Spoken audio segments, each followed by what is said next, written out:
எல்லா புகழும் இறைவனுக்கே. இது எங்கள் வீட்டு தக்காளி சட்னிமா. நீங்களும் இதை பார்த்து செஞ்சு பாருங்கள். செஞ்சு பார்த்துட்டு எப்படி சாப்பிட்டு பார்த்துட்டு எனக்கு ஃபோன் மூலியமாகவும் சொல்லலாம், கமெண்ட்ஸ்லேயும் சொல்லலாம். சாப்பிட்டு பாருங்கள். இது ஒரு தக்காளி வியாபாரிகளுக்கு தக்காளி கொண்டு ரோட்டில் கொட்டுறாங்க. அப்போ மனசு ரொம்ப வேதனையாக இருக்குது. நீங்கள் இதை தக்காளி விலை கம்மியாக இருக்கும்போது நீங்கள் வாங்கி இதை டிஷ்ஷை செஞ்சு சாப்பிட்டு பாருங்கள். ஈஸியான மெத்தடு. நம்ம அடுப்பை பற்ற வச்சு ஃபஸ்ட்டு வச்சுக்கிறோம்மா. எல்லா புகழும் இறைவனுக்கே. அடிகனமாக உள்ள ஒரு பாத்திரத்தை எடுத்து முதல்ல நம்ம நல்லா ஹீட் பண்ணிக்கணும், தண்ணி இல்லாமல். அடுத்து ஸ்லோ ஃபயர் பண்ணிக்கிங்க.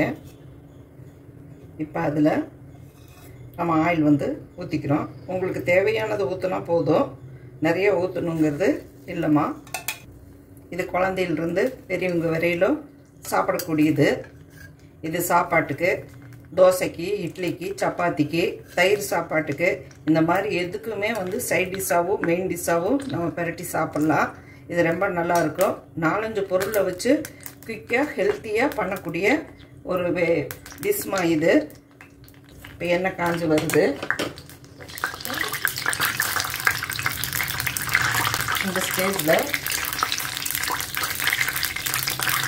லவங்கப்பட்டை ஒரு 2-3 பீஸாக உங்களுக்கு பிடிக்கிற டேஸ்ட் அளவுக்கு நீங்கள் கொஞ்சம் போட்டுக்கோங்க. நான் ஒரு 3 கிராம் அளவுக்கு போட்டிருக்கேன்.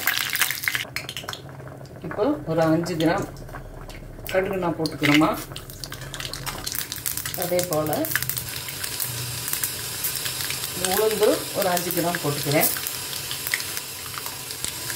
போதும்மா. இப்போ ஃபயர் ஸ்லோவில் இருக்குது. இப்போது சின்ன வெங்காயத்தை பொடி பொடியாக நறுக்கியிருக்கேன். இதை நான் இப்போ போட போகிறேன்.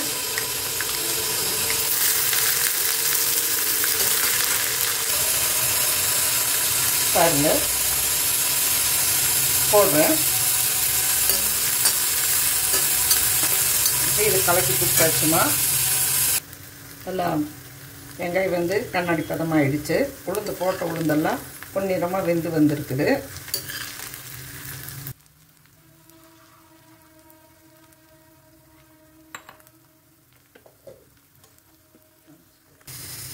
பாருங்கம்மா, கண்ணாடி பதமாகிடுச்சு. இதுக்கு மேலே வெங்காயத்தை வணங்க விடக்கூடாது.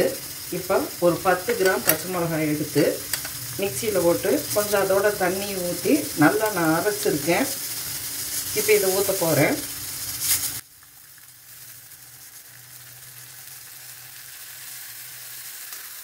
இதை ஊற்றியாச்சுமா. இப்போ இதோட கொஞ்சம் மஞ்சள் சேர்த்துக்கலாம்.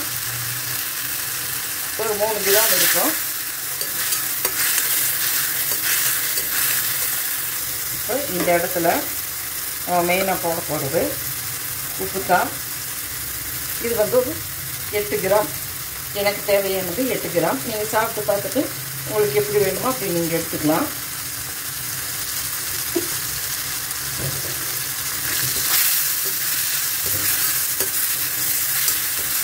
அதை கலர் கொடுத்துட்டோம்னா இந்த உப்பு நான் எப்போவுமே வாங்கிட்டு கல் உப்பு வாங்கிட்டு முதல்ல நல்ல ஒரு அடிக்கணமாக உள்ள ஒரு பெரிய வடசட்டி வச்சு அந்த உப்பை நல்லா வறுத்துருங்க, ஆற வச்சுருங்க. அப்புறம் மிக்சியில் போட்டு நல்லா அரைச்சி மறுபடியும் ஆற வச்சு எடுத்து வச்சு போடுவேன். அதைத்தான் எல்லா இதுக்கும் நான் பயன்படுத்துவேன்.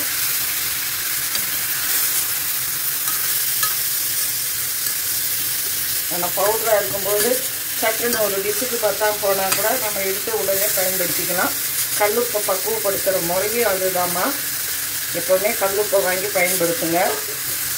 ஆனால் நல்லா வறுத்து ஆற வச்சு மிக்சியில் அரைச்சி நீங்கள் போட்டு வச்சுக்கணும். இப்போ இது போட்டாச்சுமா. இவ்வளோதான் இந்த சட்னியோட மெத்தேடு. தக்காளி பொடி பொடியாக அரிஞ்சிருக்கணும்.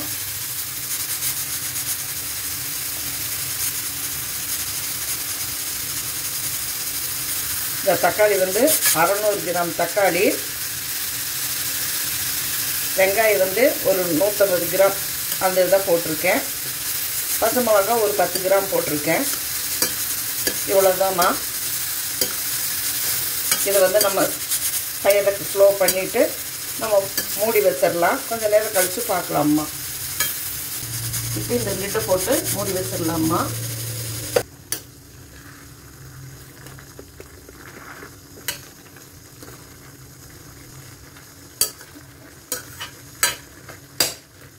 இப்போ அப்படியே பாருங்கம்மா.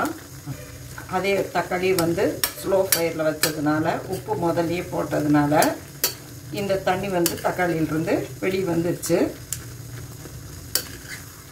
இப்போ நம்ம இந்த கரண்டிலேயே நல்லா மசிச்சு கொடுக்குறேன், சீக்கிரம் ரெடி ஆகணுங்கிறதுக்காக. இதை நல்லா கலரி கொடுங்க. இது டுடே சமையல் இங்கே எங்கள் வீட்டில் இன்றைக்கி இந்த தக்காளி சட்னி சாப்பாடுதாம்மா. டிஃபன் ஐட்டத்துகளுக்கும் இது சைடிஷாக பண்ணிக்கலாம். வெரைட்டி ரைஸாக தக்காளி சாப்பாடு, தேங்காய் பால் சாப்பாடு, இப்படி வெரைட்டியாக வெந்தய சாப்பாடு, இந்த மாதிரி பருப்பு சாப்பாடு, இந்த மாதிரி வெரைட்டியாக நீங்கள் பண்ணுற எல்லாத்துக்குமே இது சைட் டிஷ் நல்லா இருக்கும்மா.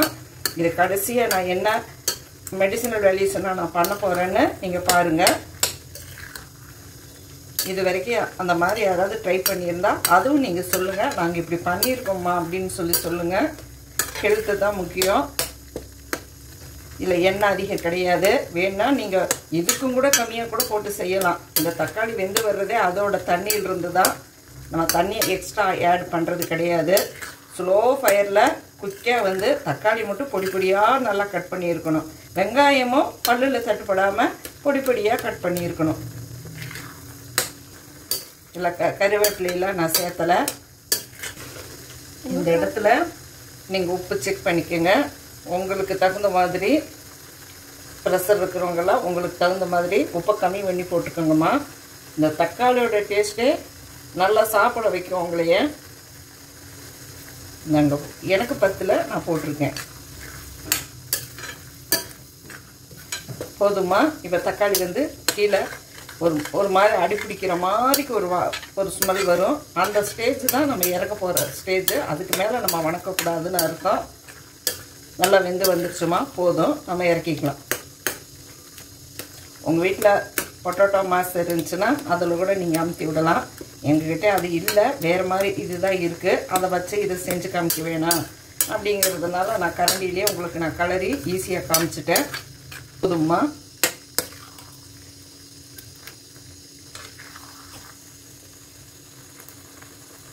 பாருங்க, ஃபுல்லாக தண்ணி வற்றி வரணுங்கிறது இல்லை. கொஞ்சம் தண்ணி இருக்கும்போதே நீங்கள் அதை எடுத்துக்கலாம். கொஞ்சம் ஃபுல்லாக சலசலப்பாக அடங்கணுங்கிறது இல்லைம்மா. போதும், நம்ம இப்போ இதை இறக்கி வச்சுக்கலாம்.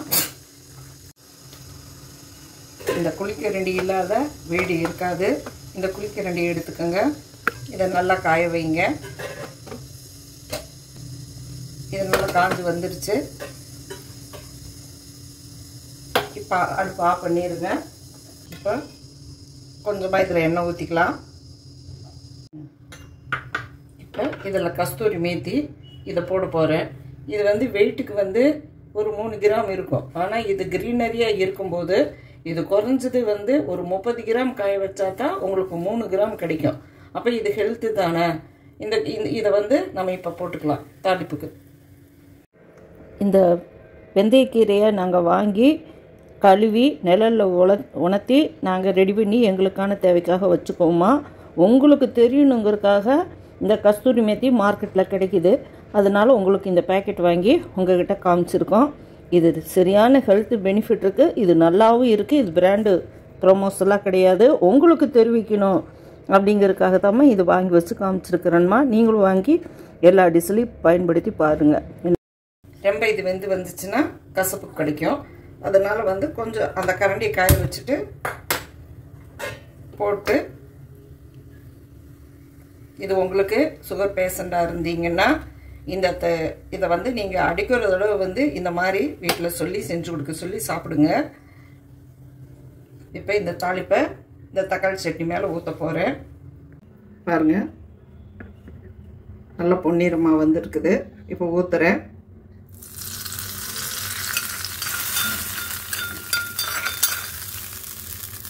அவ்வளோதாம்மா.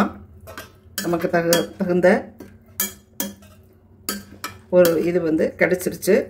சாம்பார் வைக்க முடியல, ரசம் வைக்க முடியல, அப்படியெல்லாம் இல்லாமல் டக்குன்னு தக்காளி பழம் விலை கம்மியாக இருக்கும்போது இதை வாங்கி நீங்கள் செஞ்சு சாப்பிட்டு பாருங்கள். இதை எடுத்து வச்சுட்டு ஃப்ரிட்ஜில் வச்சுட்டு மறாவது நாள் நீங்கள் 2 நாளைக்கு வச்சுக்கலாம். அவ்வளோதான். ஃப்ரிட்ஜில் வச்சுட்டு ஒரு நாள் சாப்பிட்டுக்கலாம். அவ்வளோதாம்மா. ஒரு 4 பேர் இருக்கிற குடும்பத்துக்கு இது 2 நேரத்துக்கே வருமா ஒரு நாளைக்கு. நம்ம செய்கிற ரெசிபிலே கடைசி ஃபைனல் டச் கொத்தமல்லி தழை தாம்மா. இப்போ இதை இது கொஞ்சம் நேரம் நம்ம எல்லாம் ட்ரான்ஸ்ஃபர்லாம் பண்ணிட்டோம். அதுக்கப்புறம் இது மேலே இப்படி வைங்க. கொத்தமல்லி தலையை உள்ளே வச்சு உள்ளே அமுத்திட்டோம். அந்த சட்னியோட சூட்லேயே அந்த இலையில் இருக்கிற சத்தெல்லாம் அதில் மெர்ஜ் ஆகிக்கும். அது நீங்கள் கொத்தமல்லி தலையோடவும் சேர்த்து சாப்பிட்லாம், எடுத்து வச்சுட்டு சாப்பிட்லாம்.